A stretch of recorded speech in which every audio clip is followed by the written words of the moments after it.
Ajay sir, Ajay सामने रहो आप। नमस्ते सर. नमस्ते सर, अंकुशला पहिली वेळेस तुम्ही बघितले, कसं वाटलं होतं तुम्हाला?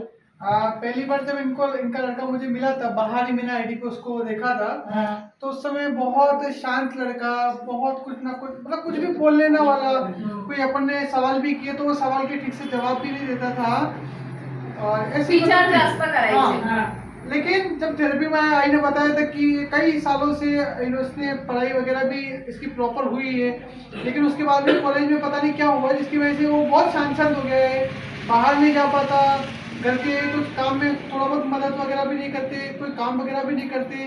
तो ऐसे ही आई को दिक्कत मतलब लड़के को लेकर के बहुत चिंता थी और बाबा भी पूछते थे क्या ठीक होगा क्या, आई ने पूछा ठीक हो सकता है क्या, तो मैंने बोला हाँ बिल्कुल ठीक हो सकता है, कि सच में ठीक होगा क्या, मैंने बोला हाँ होगा ना बिल्कुल होगा। तो ये उनकी कंडीशन थी और आई के आंखों में कहीं ना कहीं आशा भी थी और एक आंसू भी थे बाबा की तकलीफ देख करके, सॉरी दादा की तकलीफ देख करके। तो ये चीज मैंने कंडीशन उनकी पहले दिन देखी थी। तो सर, अभी अंकुश को अभी पढ़ाई के पीछे पड़ा है, पढ़ाई के पीछे पड़ा है, कहीं पे वो नौकरी की कोशिश कर रहा है।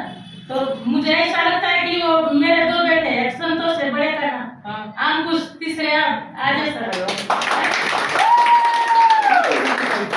आपने मुझे सगळ्यांनी अशी मदत केली की अंकुश आज ऍक्टिंग कशी केली, वाटत होता की त्याला काही प्रॉब्लेम असेल का, काही त्याला काही भीती मनामध्ये, एकदम मोकळ्या मनाने आणि शाहरुख खानची ओळख कशी असं केल्याशिवाय त्याची ओळख नाही, तो पण अंकुश करून दाखवले सगळं एकदम फ्री मध्ये असं बिन याचं ते बिन घाबरण्याचं त्यांनी डायलॉग बोलून दाखवले आज।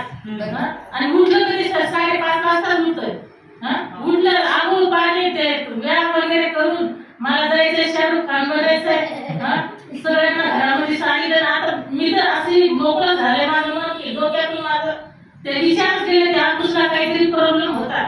आज एवढं अंकुश चांगलं झालंय की आता काही दिवसांनी मुंबईला जाऊन परत येणार आहे आणि आज वाटत नाही की आम्ही सोडून दिलं, अंकुशला काहीतरी प्रॉब्लेम होता, कोपऱ्यात पडून राहायचं तर असं झोपलेला राहायचं अंकुश आणि ते अंगावरती मोठी ब्लँकेट जेव्हा पाहिजे तेव्हा ते झोपलेला अंकुश उठला।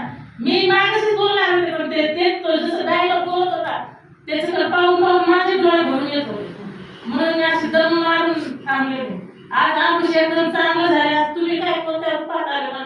देवाच्या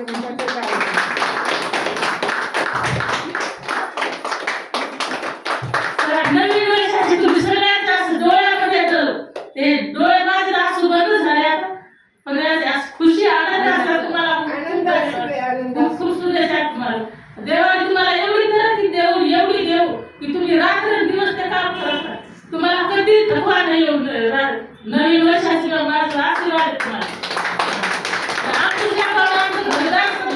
पोरींचे फोन येतात म्हटलं बाई ते तुमच्या सारखेच तिथं मॅडम आहेत म्हटलं ते मॅडम ते अंकुशला एवढं जीव लावतात आणि संतोष सारखे मुलगा आहे तिथं अजय सर आहे, ते पोरींना सांगितलं ते पोरी म्हणतात की आम्ही आल्यावर त्यांना भेटू, आम्ही आल्यावर सणात नाही भेटू, मॅडमलाही भेटू, पोरी असे म्हणतात।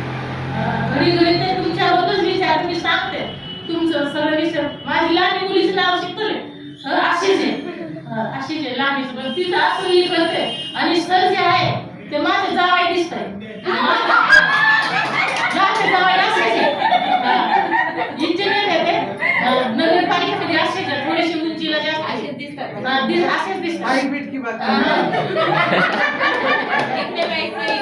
तर सगळेच विचारतात ते अंकुश एवढं कसं काय पटपट ते कसं काय भरपूर राहिलं, पण ते म्हणतात ते डबल ढोस त्याला असतात, तिकडचं काही इकडचं काही एवढं फरक पडलाय की अंकुश आता कुठेही जा तुम्ही असं बिन डोळे झाकून नाशिकला जा, कुठं गावाला जा, कुठं जा, आम्हाला काहीच ताण नाही अंकुश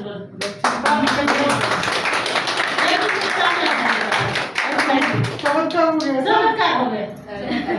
तुम्हाला सगळ्यांना नवीन वर्षाच्या खूप खूप शुभेच्छा। तुम्हाला पण आई नवीन वर्षाच्या हार्दिक शुभेच्छा। आई पहिले टेन्शनग्रस्त होत्या, मुलाचंच टेन्शन होतं त्यांना, पण आता आई एकदम टेन्शन फ्री झालेल्या आहे। एकदा